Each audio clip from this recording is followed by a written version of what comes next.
warahmatullahi wabarakatuh, Bu Gina. Waalaikumsalam warahmatullahi wabarakatuh. Alhamdulillah ya, kita sudah melaksanakan supervisi. Bagaimana perasaan Bu Gina? Perasaannya tadi ketika ngajar ngerasa gugup ya Bu ya, karena biasanya yang dihadapi ini anak, tapi ada yang mengamati jadi ngerasa gugup. Cuman saya ngerasa lega karena tadi pembelajarannya berjalan sesuai rencana. Alhamdulillah ya Bu Gina ya. Nah sekarang bagaimana kalau kira-kira nih kita sekarang mau merefleksikan ya kegiatan supervisi yang tadi Bu Gina lakukan, kira-kira hal-hal apa yang Bu Gina harapkan dari kegiatan refleksi kita hari ini? Ya tentunya tadi ada kekurangannya, ada kelebihannya, tapi harapan saya itu kita sebagai guru bisa meningkatkan kualitas pembelajaran kita sendiri. Betul sekali Bu Gina ya, dengan kita merefleksi, kita jadi tahu bagaimana kekurangan dan kelebihan dari pembelajaran kita yang kita gunakan ya.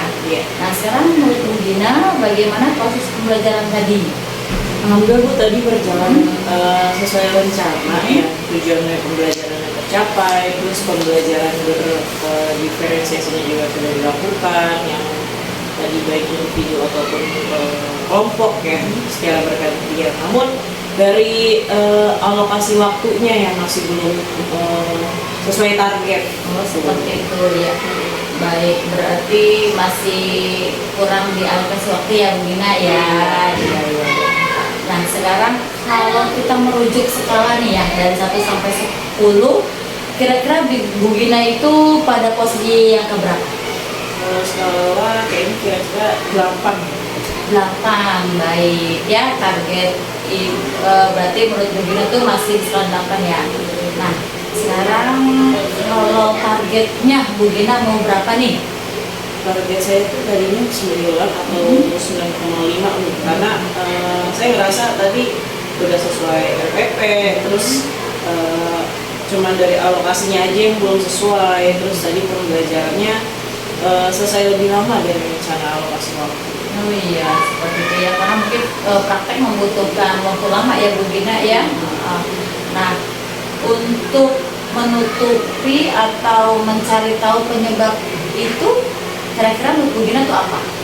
Nah, sebelum pembelajaran itu kan saya udah melakukan pemetaan ya dari kegiatan belajarnya, dari minat, gaya belajar melalui asesmen awal. Nah, kemudian memetakan mereka dalam kelompok yang heterogen nih. Nah, harapan saya sih ini murid-murid bisa saling mengisi dan membantu saat kerja kelompok. Namun hal itu belum berjalan sih. Iya baik Bu Gina ya. Sebetulnya itu udah bagus sekali ya Bu Gina ya. Bu Gina tuh sudah melakukan pemetaan ya dan pengelompokan berdasarkan kemampuan awal ya, minat dan gaya belajar mereka. Nah sekarang sebetulnya itu sudah baik ya Bu Gina ya, karena sudah tercapai ya, sudah mengelompokkan mereka. Kalau penyebab belum sesuai harapan Bu Gina tuh apa? Tadi itu saat kegiatan tadi kan dibagi kelompok-kelompok tuh, nah diskusi kelompok kan. Nah kembali lagi yang pasif masih tetap pasif, jadi hanya yang aktif aja saat tadi melakukan praktek itu. Nah mereka itu cenderung ya udah ada yang bisa, jadi yang bisa yang kerjain tuh tadi. Nah karena hal itulah yang menyebabkan waktu diskusi menjadi lama, karena ada rekan kelompok yang kerja sendirian gitu ya, karena murid belum selesai diskusi ya, jadi saya nunggu hingga mereka selesai. Oh iya, seperti ya tadi juga saya melihat juga ya Bu Gina ya, memang yang aktif mah aktif ya Bu Gina ya, yang pasif mah mereka pasif gitu. Jadi memang dalam satu kelas itu memang heterogen ya, bermacam-macam. Nah menurut Bu Gina nih ya, kira-kira penyebabnya apa menjadi pasif pada anggota tersebut?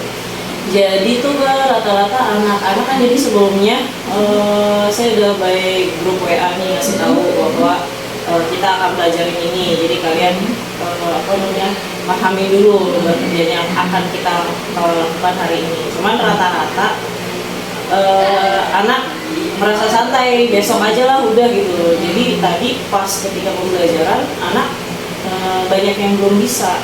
Nah sebelumnya disuruh baca dulu tentang rules hari ini, kan mereka kebanyakan ada yang dulu. Oh iya ya, seperti itu ya Bu Gina ya. Jadi mungkin anak-anak itu tidak berkolaborasi ya Bu Gina ya, dan tidak semua anak mau membaca ya bahan ajar yang sudah kita siapkan.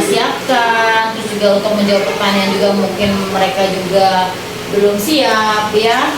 Nah oke, sekarang apakah Bu Gina sudah mempertimbangkan minat dan gaya belajar murid dalam pembelajaran yang Bu Gina gunakan? Iya, saya melaksanakan tadi kan strategi diferensiasi pada program. Nah, saat mereka refleksi pembelajaran, murid itu kan diberikan kebebasan untuk membuat refleksi sesuai minat sama gaya belajar yang tadi kinestetik, yang audio-audio, yang visual-visual. Mereka bisa membuat refleksi tersebut dalam bentuk video, rekaman suara, atau artikel sesuai dengan minatnya masing-masing.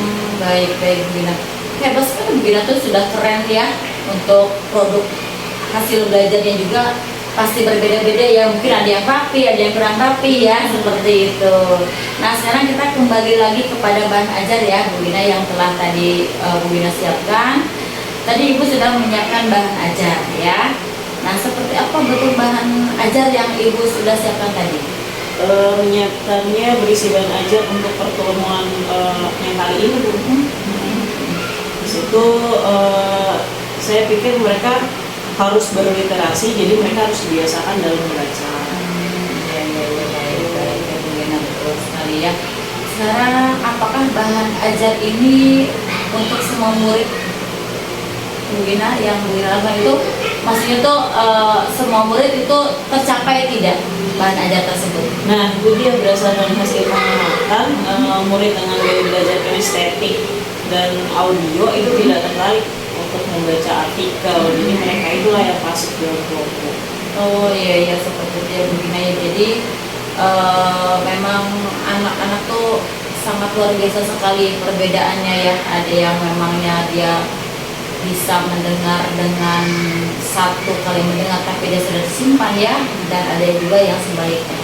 Nah, bagaimana dengan murid yang memiliki gaya belajar audio dan kinestetik Bu Gina? Apakah menurut Ibu bisa mengakomodir kebutuhan murid dengan bahan ajar berupa artikel? Nah, itu dia Bu, saya ingin mencoba untuk mengakomodir semua gaya belajar anak ya. Sehingga misalnya ini misalnya dalam bentuk rekaman suara atau video, jadi semua gaya belajar itu dapat terfasilitasi. Seperti itu ya Bu Gina.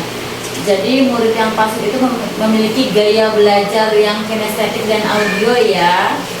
Nah menurut Bu Gina, strategi apa yang dapat Ibu lakukan untuk memfasilitasi murid tersebut? Ya Bu, kalau untuk rekaman suara itu saya bisa membuatnya. Kemarin saya nggak sempat nyiapin, namun saya belum bisa membuat video, jadi saya tidak mempersiapkan bahan ajar berbentuk video. Ya.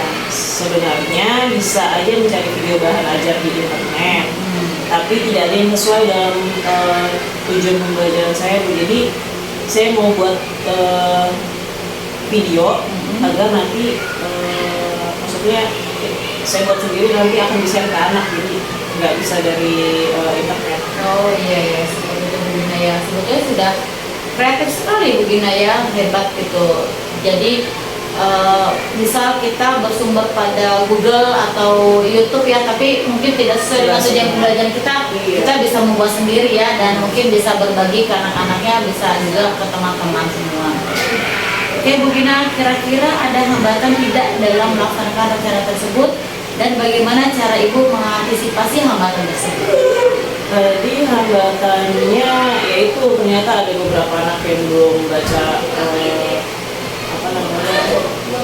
rules hari ini, rules yang harus dilaksanakan hari ini.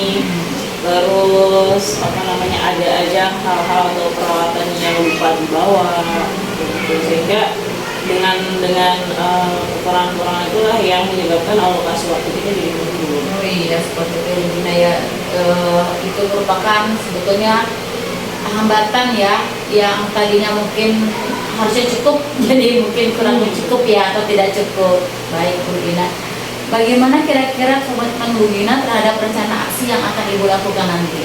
Tentunya saya harus komitmen terhadap diri sendiri ya, agar saya menguasai kemampuan dalam membuat video pembelajaran.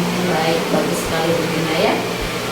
Luar biasa sekali nih. Kira-kira adakah rekan yang dapat membantu Bu Gina dalam mengimplementasikan rencana aksi tersebut? Mungkin saya butuh bantuan dari guru juga ya, Bu Dini, karena kebetulan beliau itu mahir dalam memvideokan momen dan cara membuat video pembelajaran itu beliau mahir. Oh iya baik, berarti sudah ada teman yang Bu Gina ya yang bisa memfasilitasi semua video Bu Gina yang nanti akan dibuat ya.